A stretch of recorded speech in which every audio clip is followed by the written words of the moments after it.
Hey guys, so welcome to another YouTube video. I'm in my room of my parents' house. Yeah, so that's different. Or I guess it's not different because that's the last time you saw me record. But I actually have a room now, so let's go. I have my computer right here. I'm gonna be going over an essay for the same class. And it is a very different style essay than the previous one. The previous one was comparative analysis, and this one is an argumentative essay. So, I've titled it More Than an Empty Trope, which is kind of stupid, so I might change the title. But basically, I'm talking about The Talented Mr. Ripley, the 1999 movie by Minghella, however you pronounce the director's name. It's based off the Patricia Highsmith's novel, which she wrote in 1955. So that's just some quick background, but basically I'm going to read you my essay and then we're going to yap about it. Yeah, I prefer it right here actually. Yeah, so that's what I'm going to do. This is actually due on Friday, and I'm probably going to be uploading this today because it's not going to be a long video. But yeah, so Thursday the 4th is probably when I'll be uploading it, and it's due tomorrow.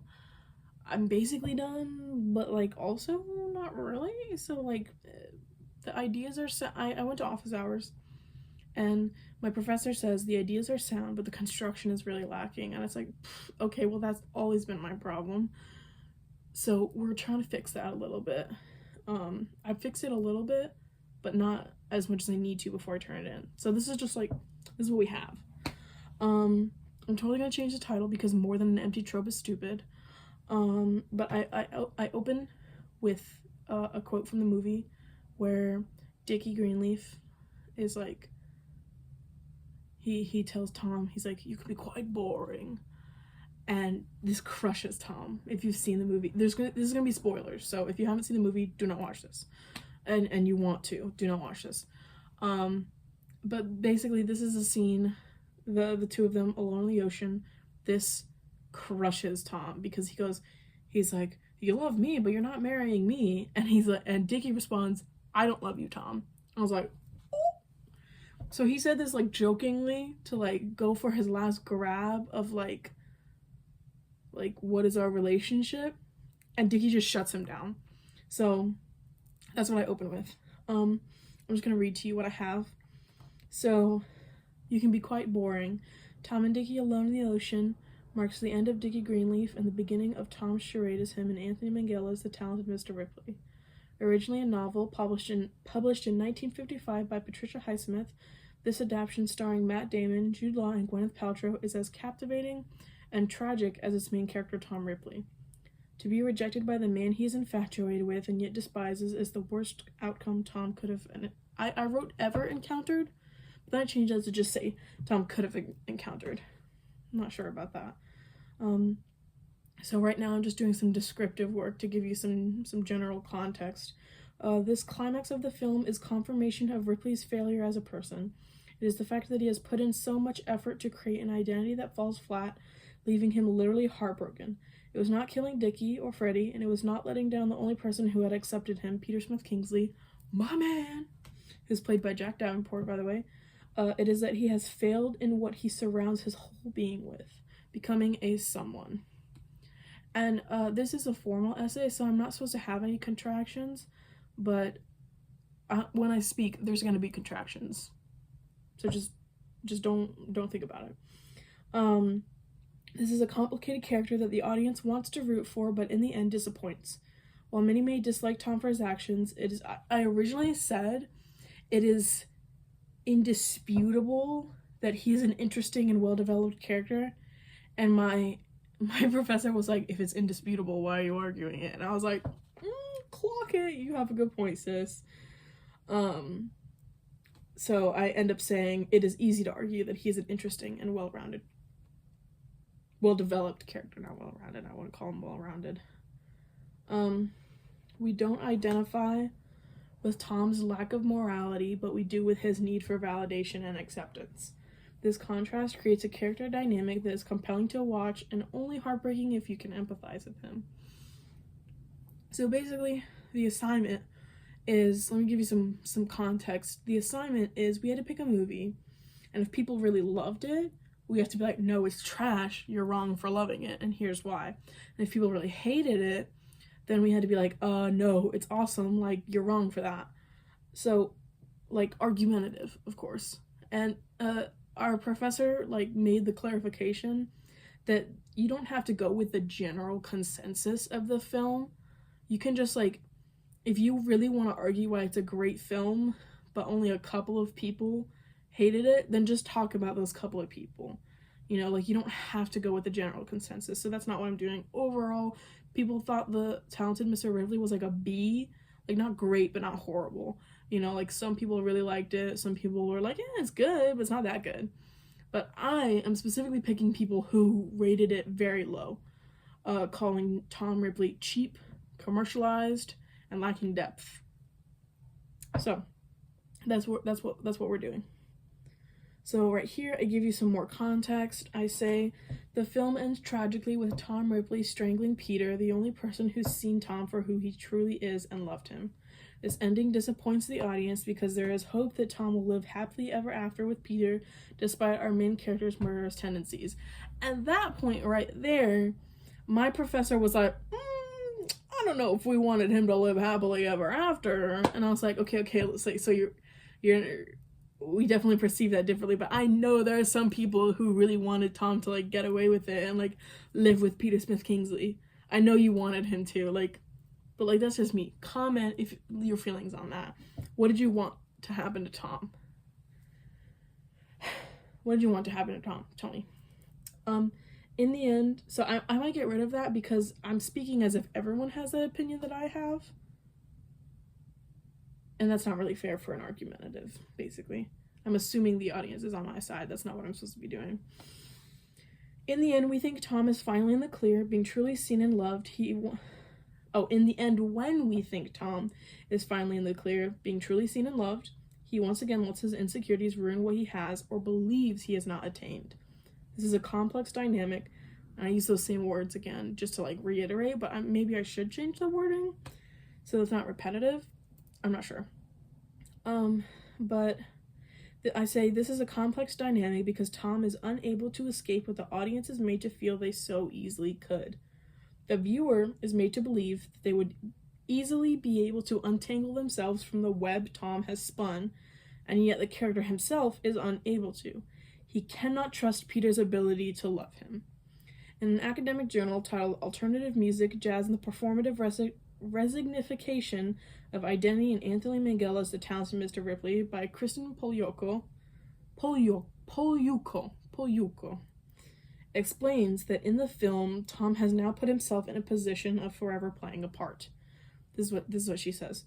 She says, for it is at this point that we become aware that Tom Ripley's survival now depends on his ability to sustain a convincing performance of a number of normative categories of identity, and to remain convincing as the heterosexual, upper-class socialite he casts himself as a means living and acting as such at all times. So basically, he's fucked himself. He has to be Dickie now. So that I need more analysis in because I don't go into it at all. I jump into the next point. So I think that I need to definitely put more after before getting to the next point. So that's definitely something that I'm going to edit because I don't explain that at all. But next point, Tom's character is plagued by poverty, which in turn doesn't allow him to conceal his sexuality as easily as Dickie's unending supply of high-class life. Tom's coveting Dickie's life is the classic bisexual/pansexual moment of not knowing whether you want to be someone or be with them. Minghella's efforts actually well produce the themes of identity in the book, with sexuality just being an example. That's what I'm trying to get at, is some of the people hated this film because they're like, oh, he's gay, why is he gay? When in the novel, they're like, he might be gay, but, like, we're not sure, like, just subtext, explicit versus implicit. Minghella is using sexuality as an example. That's what I'm trying to get at. It's not the main point of the film. If you thought it was the main point of the film, you might be a homophobe. But, you know, that's what I'm trying to get at. Tom is hiding and willing to give up on who he is in order to be accepted by a world he'd like to belong to. Minghella says this in an interview. Tom does not use sexuality as a weapon, which is what might have created the homophobic stereotype of the gay serial killer other critics claim him to be. So that pisses me off that people are like, he's just another gay serial killer. I'm like, you hardly perceive him as a serial killer at all. Like, is that just me? Or like, I don't know. I felt like I was able to sympathize with this character a lot. And maybe heterosexual audiences aren't able to because of that divide. I don't know. So I say that Tom Ripley, being a character the audience can sympathize with, is the major reason to perceive him as one with depth. You are left with no time to mourn Dickie because you aren't meant to. Dickie is the man everyone likes in the universe, but as the audience, you're meant to believe he's a bit of an ass. He is. You're not meant to like Dickie. Tom likes Dickie. Tom admires Dickie. Tom wants to be Dickie. Are you supposed to feel that way? No. So, Matt Damon leaves the audience distressed yet in awe with the last scene. Ripley's face is reflected in... This is where I've just described it, giving you more context. Ripley's face is reflected in a mirror that eventually results in complete darkness as he sits with what he's done to Peter. Whether Tom shows remorse is up for debate, but it is clear that he is in distress from his actions. He is worried about being caught in a lie, but what consequences he is afraid of are never clarified in the film. The choice to never explicitly make clear what Tom is afraid of paints his sense of morality gray.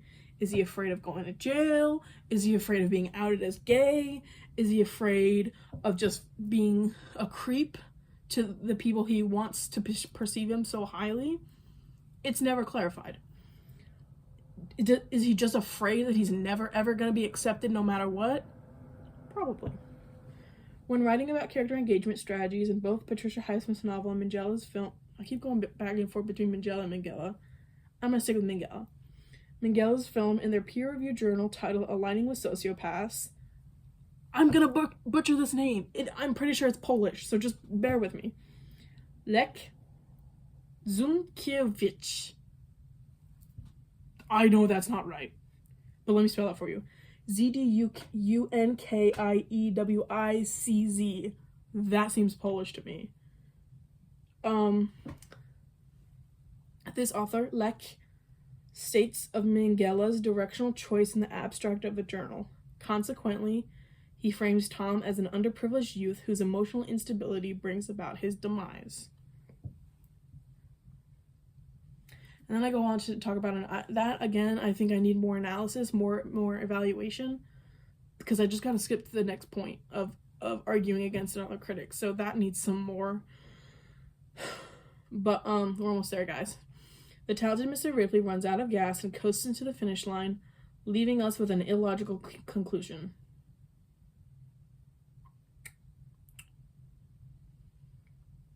That pissed me off, but okay. Stating that the haunting conclusion of the film is illogical is just not seeing things for what they are. It is so clear that the audience is meant to realize that Ripley could not outrun his conflict that causes him to act the way he does in the first place. In addition to whatever unnamed complex he has, Tom's need to be accepted and the fear that Peter's acceptance wasn't genuine is what terrified him. Thus, he could only do what he had felt compelled to, lash out rashly and end the relationship violently. These ideas are also conveyed, but this is where I had to slip in a little bit of camera work, but I could do a better job of this because I only mentioned it once. I think I could mention that more, but I have to rewatch the movie because I've seen it quite a few times, but it's been a minute since I've seen it. So I'm probably gonna watch it again after I record this video and take notes. Where am I? Oh, these ideas are also conveyed through the camera work, such as intentional close-ins on Tom's expression during crucial moments. You're made to sit with how he feels, or more accurately, how others have made him feel. You feel the pit in Tom's stomach when he finally realizes he's overestimated his importance in Dickie's life. In The Talented Mr. Ripley, Dickie responds to Tom's last joking grasp to clarify the relationship with coldness, saying, "I don't love you, Tom."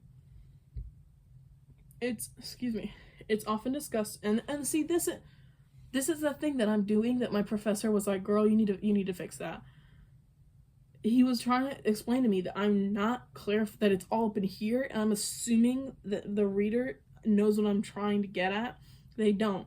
He keeps saying that I am doing this classic problem of assuming that we're in on the same conversation when we're not. And it's like, okay, that's something that I need to work on. Because then, see, I just jump right to the next point instead of clarifying what I mean or analyzing that. So that needs some work. But anyways, I think this is my last point. Yeah. So I say, it's often discussed if you give minority characters negative traits that this will be the reflection of the people as a whole. And I say this is not true, as in fact, we just need enough minority characters of all sorts that the only one isn't one of negative stature. So, the same critic who, the same critic who says the talented Mr. Ripley runs out of gas with an illogical conclusion says all Minghella has done here is add to the long list of gay serial killers in mainstream Hollywood. In 1999, this is a tired and inexcusable device. Sounds like he knows what he's talking about, right? But if you actually watched the movie, no. If Ripley was just another gay serial killer, you wouldn't sympathize with him the way that you do, desperately wanting things to work out for him despite his horrible actions. I'd argue that, especially for 1999, with very few characters of queer background having any sort of depth, Ripley, despite his unfortunate character, stands out from the problematic grouping of queer folks being overly sexual or violent, which is seen in most portrayals of queer people. He isn't, and this is why I'm saying he stands out from being overly sexual or overly violent, despite being a violent character. I'm saying that he is not violent due to his queerness. He is violent because he is never accepted. Two separate things. In fact, this is what I said earlier, is that in fact you hardly perceive Tom as a serial killer at all during the movie. Tom being seen as explicitly gay or bisexual and therefore unrelatable or unsympathetic, when boiled down to the core, is a raw case of homophobia masked as academic critique. Yes, he's an emotional creature that chooses wrong over right many times, but it's difficult to argue that being among the vicious high class doesn't turn one into the sort of monster Ripley might have been. Without clarification of the things perceived to be negative, such as a plot hole, you're opening yourself up for looking a fool.